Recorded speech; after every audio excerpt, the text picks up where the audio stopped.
সবাইকে নমস্কার। আমি এখন আলোচনা করব দৃষ্টি প্রতিস্পর্ধিতা নিয়ে এবং দৃষ্টি প্রতিস্পর্ধিতার বিভিন্ন ক্ষেত্র নিয়ে। বিশ্ব স্বাস্থ্য সংস্থার সমীক্ষা অনুসারে পৃথিবীর মোট জনসংখ্যার 10% প্রতিস্পর্ধী এবং প্রতি 10টি পরিবারের মধ্যে একটি পরিবারে প্রতিস্পর্ধী শিশু বা ব্যক্তি রয়েছে। পৃথিবীতে এই প্রতিস্পর্ধীদের মধ্যে পৃথিবীতে প্রায় 30 মিলিয়ন দৃষ্টিহীন রয়েছেন, যাদের ভিজুয়াল অ্যাকুইটি অর্থাৎ দূরদৃষ্টি 3/60 অর্থাৎ 3 মিটার বাই 60 মিটার। এখন ভিজুয়াল অ্যাকুইটি বলতে আমরা কি বুঝব? না, ভিজুয়াল অ্যাকুইটি বলতে বোঝায় ব্যক্তির দৃষ্টির সেই ক্ষমতাকে যার দ্বারা ব্যক্তি দূরবর্তী কোনো বস্তুকে ভালোভাবে দেখতে পায়। কেবলমাত্র ভারতবর্ষেই প্রায় 9 মিলিয়ন দৃষ্টিহীন রয়েছেন। সুতরাং পৃথিবীর প্রতি 5 জন দৃষ্টিহীনের মধ্যে একজন দৃষ্টিহীন ভারতীয়। ভারতীয় চিকিৎসা গবেষণা সংসদ, Indian council for medical research, তার 1974 সালের একটি সমীক্ষা করে বলে ভারতে 9 মিলিয়ন দৃষ্টিহীন রয়েছেন এবং 45 মিলিয়ন দৃষ্টি প্রতিস্পর্ধী রয়েছেন।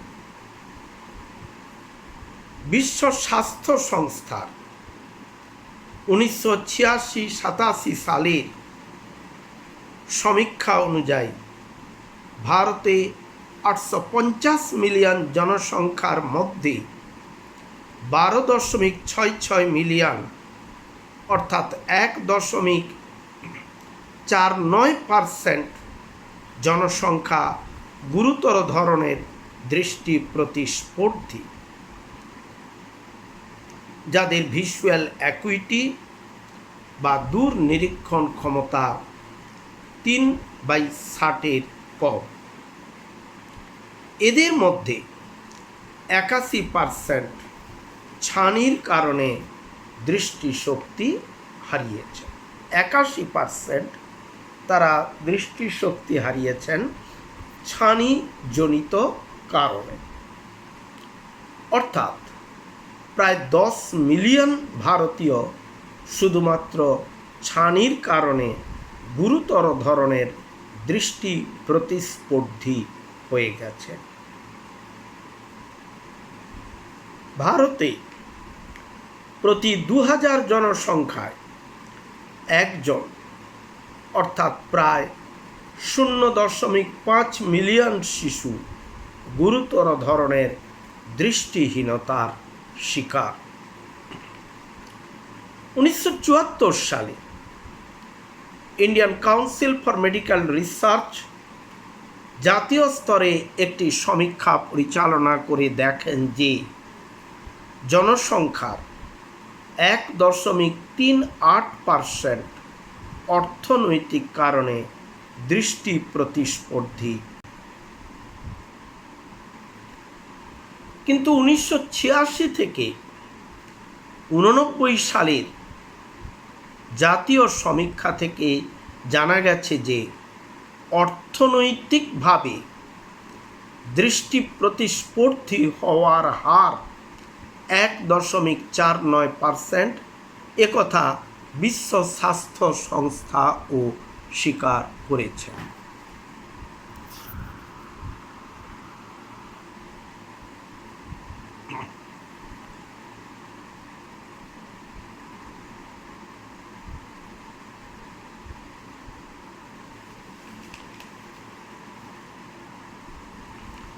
এখন আমরা দেখব দৃষ্টিহীনতার সংজ্ঞা কি, ডেফিনেশন। ভারতে rehabilitation council of India act 1992 অনুসারে সেই ব্যক্তিকে দৃষ্টিগতভাবে অক্ষম বলা যাবে যিনি নিম্নলিখিত এক বা একাধিক সমস্যায় আক্রান্ত। কীরকম সমস্যা? তাহলে রিহ্যাবিলিটেশন কাউন্সিল অফ ইন্ডিয়া অর্থাৎ জাতীয় পুনর্বাসন পর্ষদ নয়াদিল্লি স্থিত, তারা 1992 সালের RCI অ্যাক্ট অনুসারে জানিয়ে দিয়েছে, 1 নম্বর, টোটাল অ্যাবসেন্স অফ সাইট, একেবারেই দৃষ্টি থাকবে না। যে একেবারেই দেখতে পায় না সে দৃষ্টি প্রতিস্পর্ধী, এ নিয়ে কোনো দ্বিধা বা দ্বন্দ্ব নেই। দ্বিতীয় point, visual acuity not exceeding 20/200 or 6/60 in the better eye with the correcting lenses. Snellen chart অনুসারে যদি ব্যক্তির ভিজুয়াল অ্যাকুইটি বা দূরদৃষ্টি 6/60 বা 20/200 হয়, তাহলেও তাকে আমরা দৃষ্টি প্রতিস্পর্ধী বলবো। 3 number point, limitation of the field of vision is subtending an angle of degree 20 or less, অর্থাৎ ব্যক্তির দৃষ্টির ক্ষেত্র 20 ডিগ্রি বা তারও কম, স্বাভাবিক দৃষ্টির ক্ষেত্র 180 ডিগ্রি। কোনো ব্যক্তির দৃষ্টির ক্ষেত্র কমতে কমতে যদি 20 ডিগ্রিতে এসে পৌঁছায় বা তার থেকেও কম হয়ে যায়, তাহলে তখন আমরা তাকে বলবো দৃষ্টিগতভাবে প্রতিস্পর্ধী। কিংবা 2 নম্বর পয়েন্ট, কোনো ব্যক্তি দূরদৃষ্টি, দূর নিরীক্ষণ করার যে ক্ষমতা, তা সাধারণ মানুষ, সুস্থ মানুষের যদি 60 মিটার হয়, তাহলে দৃষ্টি প্রতিস্পর্ধী 6 মিটার বা তারও কম হবে। কিংবা সাধারণ দৃষ্টিশক্তির কোনো ব্যক্তির দূর নিরীক্ষণ ক্ষমতা যদি 200 ফিট হয়, দৃষ্টি প্রতিস্পর্ধীর দূর নিরীক্ষণ ক্ষমতা হবে 20 ফিট বা তারও কম। এবং 3 নম্বর, টোটাল অ্যাবসেন্স অফ ভিশন, অর্থাৎ একেবারেই দৃষ্টি থাকবে না।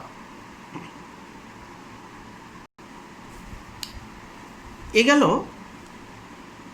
চিকিৎসা বিজ্ঞানগতভাবে দৃষ্টিহীনতার সংখ্যা। কিন্তু শিক্ষা বিজ্ঞান তারা দৃষ্টিহীনতাকে কোন দৃষ্টিকোণ থেকে বিচার করে? জন আইন 94/142, ইংরেজিতে বলা হয় public law 9442 education for all handicapped children act, এটি 1975 সালের আইন। এই পাবলিক ল 9442 বা the education for all handicapped children act অনুসারে দৃষ্টি প্রতিস্পর্ধীর সংজ্ঞা হল a child with visual impairment which even with correction adversely affects a child's educational performance. The term includes both partially seeing and blind children. ব্র্যাকেটে DHEW 1977। আবার সংজ্ঞাটা মনে করিয়ে দিচ্ছি যে শিক্ষা বিজ্ঞানে আমেরিকা তারা কি বলছে, দৃষ্টিহীন কাকে তারা বলবে।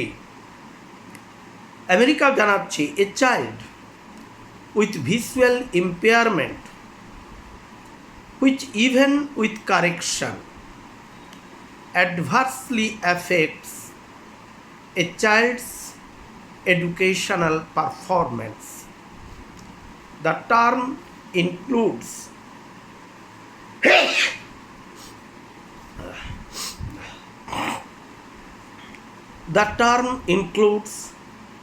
both partially seeing and blind children. বিদ্যালয় স্তরের দৃষ্টি প্রতিস্পর্ধীদের মধ্যে, যারা বিদ্যালয় স্তরের দৃষ্টি প্রতিস্পর্ধী তাদের মধ্যে 75 থেকে 80% আংশিক দৃষ্টিশক্তি সম্পন্ন, তাদের পার্সিয়াল সাইট রয়েছে। তাই বারাগা আরেকটু পরে, আরেকটু আধুনিক কালে এসে বারাগা 1983 তিনি বলছেন, এডুকেশনাল ডেফিনেশন বলতে গিয়ে তিনি বলছেন এ ভিজুয়ালি হ্যান্ডিক্যাপড চাইল্ড, খেয়াল রাখতে হবে তখনও হ্যান্ডিক্যাপড শব্দটি সারা পৃথিবীতেই ব্যবহৃত হতো। 1994 সালমানকা কনফারেন্সের পর থেকে হ্যান্ডিক্যাপড শব্দ পৃথিবী থেকে বাতিল করার পিছনে যুক্তি দান করা হয়েছে। তাই visually handicapped child is one whose visual impairment interferes with his optimal learning and achievement.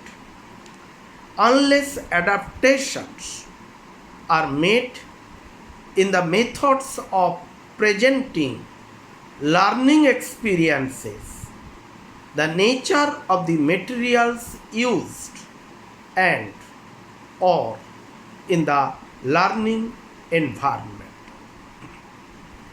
বারাগা কি বলছেন আবার আমরা দেখে নিতে পারি।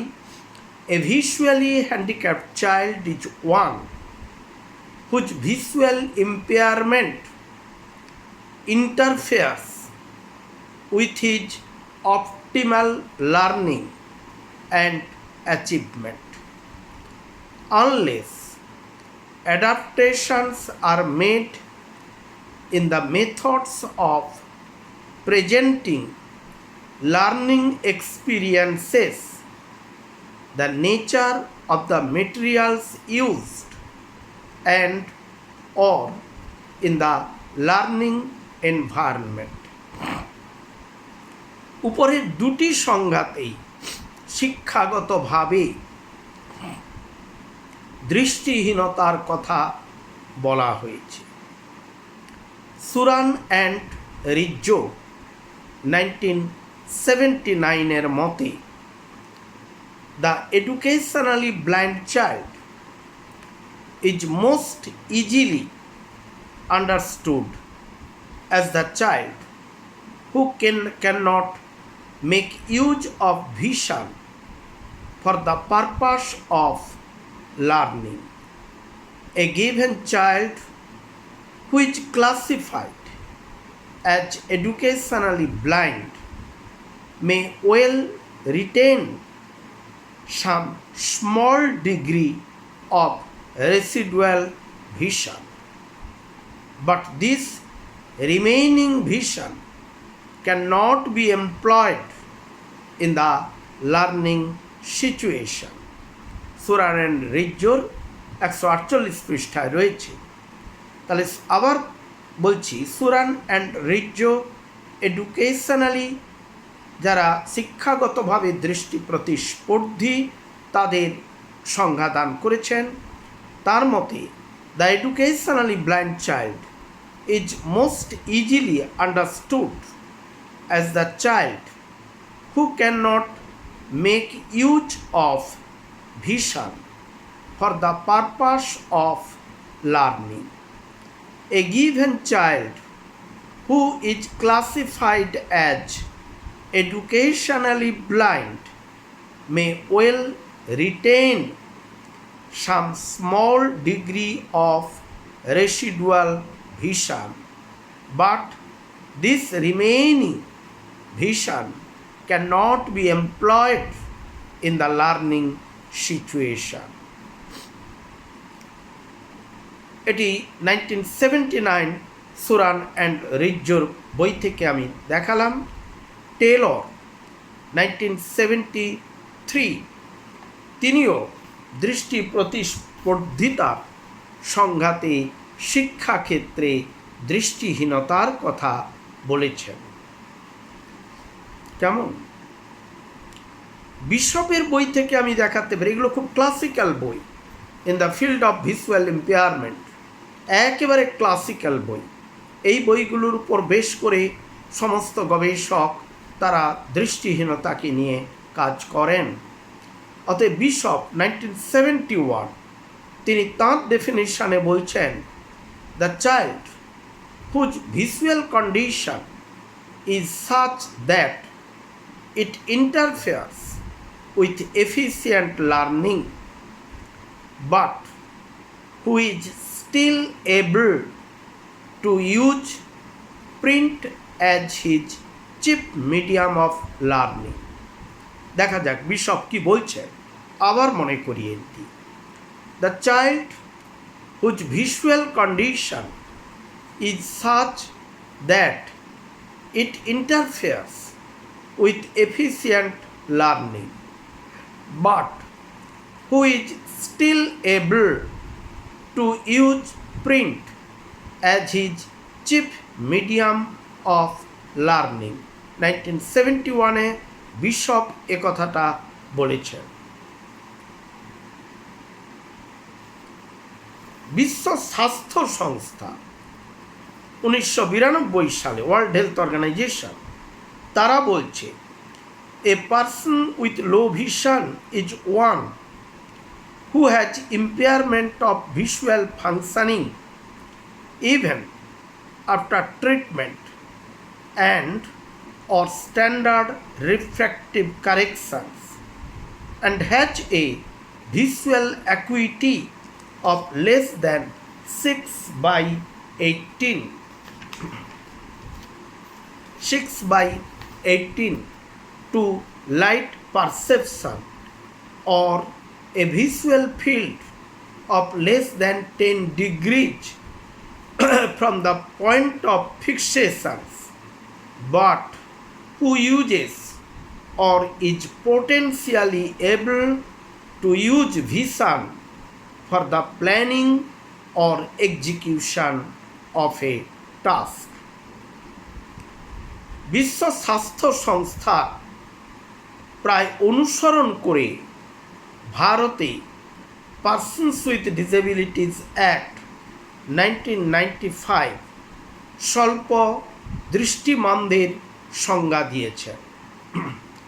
এই সংজ্ঞা অনুযায়ী persons with low vision means a person with impairment of visual functioning even after treatment or standard refractive correction, but who uses or is potentially capable of using vision for the planning or execution of a task with appropriate assistive devices. এই হচ্ছে definition. এখন আমরা আসব শ্রেণী বিভাগে। শ্রেণী বিভাগ দৃষ্টিহীনতা। 1986 সালে ভারত সরকার দৃষ্টি প্রতিস্পর্ধীদের যে শ্রেণী বিভাগটি করেছেন তা হলো নিম্নরূপ। প্রথমত বিভাগ, দ্বিতীয়ত চোখের উপযুক্ত চিকিৎসার পর ভালো চোখে দূরদৃষ্টি এবং দৃষ্টির ক্ষেত্র, খারাপ চোখে দূরদৃষ্টি এবং দৃষ্টির ক্ষেত্র এবং ত্রুটির শতকরা ভাগ। 4টি ভাগে বলব। প্রথমত বিভাগ 0, ভালো চোখে দূরদৃষ্টি 6/9 থেকে 6/18, খারাপ চোখে দূরদৃষ্টি 6/24 থেকে 6/36, আর ত্রুটির শতকরা ভাগ 20%। এবারে বিভাগ 1, ভালো চোখে দূরদৃষ্টি 6/18 থেকে 6/36, খাতায় না লিখলে ধরতে পারবেন না। প্রথম বিভাগ, ভালো চোখে দৃষ্টির ক্ষেত্র, ভালো চোখে দূরদৃষ্টি 6/18 থেকে 6/36, খারাপ চোখে দূরদৃষ্টি 6/60 থেকে উপরের দিকে এবং দৃষ্টির ত্রুটির শতকরা হার 40%। বিভাগ 2, ভালো চোখে দূরদৃষ্টি 6/60 থেকে 4/60 অথবা দৃষ্টির ক্ষেত্র 11 ডিগ্রি থেকে 20 ডিগ্রি, খারাপ চোখে দূরদৃষ্টি 3/60 থেকে একেবারেই নেই, ত্রুটির শতকরা ভাগ 75%। বিভাগ 3, দূরদৃষ্টি 3/60 থেকে 1/60 অথবা দৃষ্টির ক্ষেত্র আরও কমে যাচ্ছে 10 ডিগ্রি, খারাপ চোখে দূরদৃষ্টি 1 ফুট দূরত্ব থেকে অন্যের আঙুল গণনা করতে সক্ষম এবং ত্রুটির শতকরা ভাগ 100%, মানে টোটালি ভিজুয়ালি চ্যালেঞ্জড, পুরোপুরি দৃষ্টি প্রতিস্পর্ধী। 4 নম্বর বিভাগ, বিভাগ 4, 1 ফুট দূরত্বে আঙুল গণনা করতে সক্ষম থেকে আঙুল গণনা করতে অক্ষম অথবা দৃষ্টির ক্ষেত্র 10 ডিগ্রি, খারাপ চোখে 1 ফুট দূরত্বে আঙুল গণনা করতে সক্ষম থেকে আঙুল গণনা করতে অক্ষম অথবা দৃষ্টির ক্ষেত্র 10 ডিগ্রি, আর ত্রুটির শতকরা ভাগ 100%। বিভাগ 1 চক্ষু বিশিষ্ট ব্যক্তি, একটা চোখ আছে আর একটা চোখ একেবারেই কাজ করছে না। 1 চক্ষু বিশিষ্ট ব্যক্তি, তাদের ভালো চোখে দৃষ্টির ক্ষেত্র 6/6, খারাপ চোখে 1 ফুট দূরত্বে আঙুল গণনা করতে সক্ষম থেকে আঙুল গণনাই করতে পারে না, আর এদের ত্রুটির শতকরা ভাগ 30%। আমি এইখানে একটুখানি কথা বলবার প্রয়োজনীয়তা বোধ করছি। সারা পশ্চিমবঙ্গ ঘুরে দেখছি ওয়ান আইড, একটি চোখ একেবারে কাজ করে না, একেবারে নেই বলা চলে, আর একটি চোখে চশমাও লাগে না, কিংবা আমার আপনার মতো সাধারণভাবে চশমা লাগে। যাতে খুব খারাপ চোখ বলা যাচ্ছে না, তাকে তার দৃষ্টিহীনতার মাত্রা 50% দিয়ে দেওয়া হয়েছে। অতএব সে দৃষ্টিহীন বলে সার্টিফাইড হয়ে যাচ্ছে। যারা চক্ষু চিকিৎসক তারা ওয়ান আইড এক চক্ষু বিশিষ্ট যারা, তাদেরকে দৃষ্টিহীন বলে তারা সার্টিফাই করছে, যে দুটো চোখের একটা চোখ নেই, আর একটা চোখে সে ভালো দেখে বা চশমা দিয়েই সে ভালো দেখে, তাহলেও সে 50% তার ডিসেবিলিটি, সে দৃষ্টিহীন। কিন্তু 1986 সালের ভারত সরকার দৃষ্টি প্রতিস্পর্ধিতার যে শ্রেণী বিভাগ করেছেন, তাতে বলেছেন এক চক্ষু বিশিষ্ট ব্যক্তি যার ভালো চোখে দূরদৃষ্টি 6/6 আর খারাপ চোখে 1 ফুট দূরত্বে আঙুল গণনা করতে সক্ষম থেকে আঙুল গণনা করতে অক্ষম, তার ত্রুটির শতকরা ভাগ মাত্র 30%। 40% না হলে অক্ষমতার সার্টিফিকেট পাওয়া যায় না। অতএব এখানে কিন্তু তারা 30%কেই চিকিৎসকরা ভুল করে তারা বলে দিচ্ছেন যে এরা দৃষ্টিহীন। অতএব আমাদের এই কথা মাথায় রাখতে হবে। আমি আমেরিকার একটা ক্লাসিফিকেশান দেখাচ্ছি। তারা বলছেন 5টা ভাগে ভাগ করেছেন। প্রথম বিভাগে রেখেছেন সম্পূর্ণ দৃষ্টিহীন। বৈশিষ্ট্য উভয় চোখেই দৃষ্টিহীনতা রয়েছে এবং কোনো আলোক প্রত্যক্ষণের ক্ষমতা নেই। লাইট পারসেপশন, আলোক প্রত্যক্ষণ, অর্থাৎ আলো রয়েছে কি নেই এইটুকুই তারা বুঝতে পারেন না, আলোক প্রত্যক্ষণের ক্ষমতা। দ্বিতীয় বিভাগ শ্রেণী বিভাগে আইনানুগ দৃষ্টিহীন। এদের বৈশিষ্ট্য উভয় চোখেই দৃষ্টিহীনতা। ব্র্যাকেটে বলা হয়েছে সর্বোৎকৃষ্ট চিকিৎসার পর ভালো চোখে দূর নিরীক্ষণ ক্ষমতা 20/200 এর বেশি নয়, অথবা দৃষ্টির ক্ষেত্র 20 ডিগ্রির কম। 3 নম্বর বিভাগ শ্রেণী বিভাগে দূর নিরীক্ষণ ক্ষমতা 20/200 এবং 20/60 এর মধ্যে। বৈশিষ্ট্য এক চোখে দৃষ্টিহীনতা, অন্য চোখের দৃষ্টি বাধাগ্রস্ত। 4 নম্বর বিভাগ এক চোখে দৃষ্টিহীনতা এবং 5 নম্বর বিভাগ অন্যান্য দৃষ্টিগত ত্রুটি।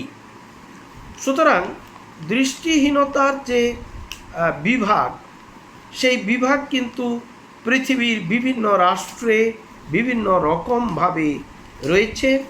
আমাদের এইগুলো জানা থাকলে আমরা দৃষ্টিহীনতাকে ঠিকভাবে শ্রেণীবদ্ধকরণ করতে পারি।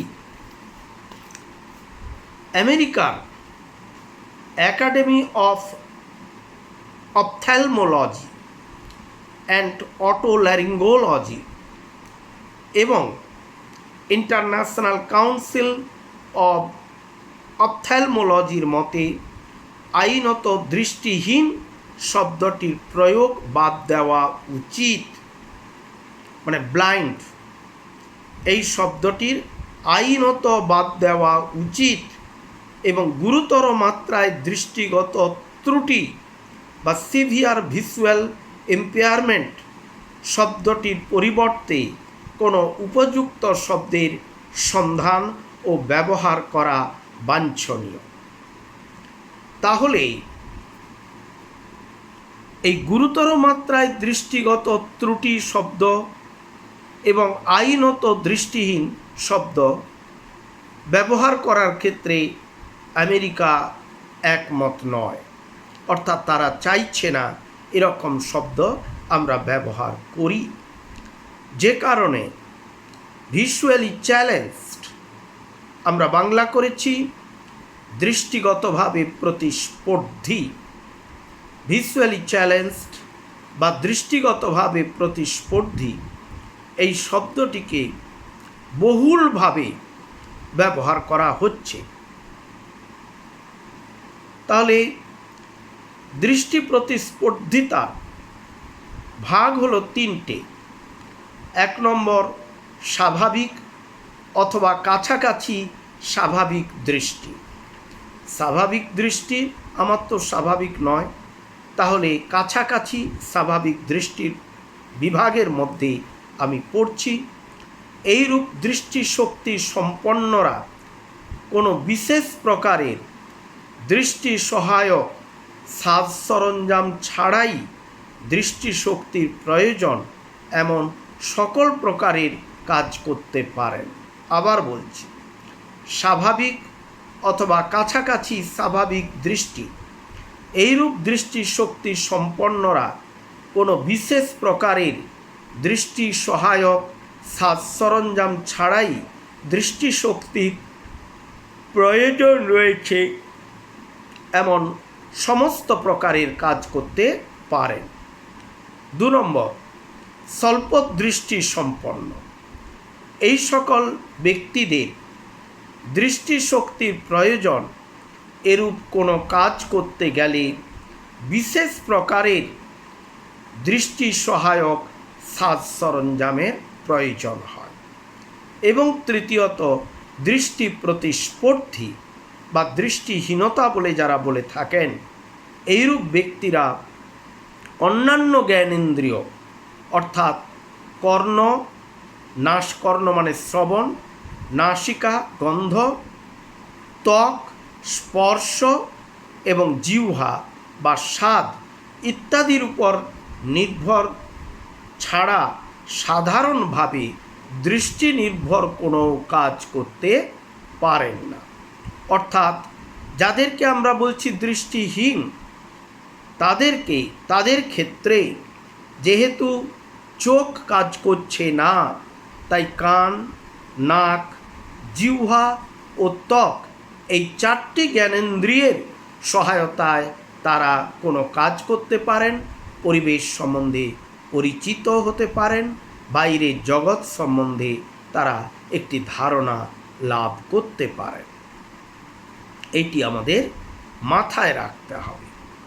আরেকটি তথ্য মাথায় রাখতে হবে, আমরা সারা জীবনে মোট যত অভিজ্ঞতা অর্জন করি, যদি তা 100% হয়, সারা জীবনে যদি আমি 100% অভিজ্ঞতা অর্জন করি, তাহলে তার 80% অভিজ্ঞতা আমরা অর্জন করি আমাদের দৃষ্টির দ্বারা। Through visual channel we gather at least 80% experience, 80% knowledge in our life through the visual channel, through the sight, through the eyes, and rest 20% informations we collect, rest 20% experiences we collect through other sensory channels like hearing, যেমন like touch, mainly এই দুটো hearing and touch, এছাড়া like olfactory sense and like taste bud. তাহলে আজ আমরা আলোচনা করলাম দৃষ্টিহীনতার একটি প্রাথমিক চিত্র, দৃষ্টিহীনতার সম্ভাব্য সংজ্ঞা এবং দৃষ্টিহীনতার শ্রেণী বিভাগ। আমরা পরবর্তী এপিসোডে আবার অন্যান্য বিষয় নিয়ে আলোচনায় আসব।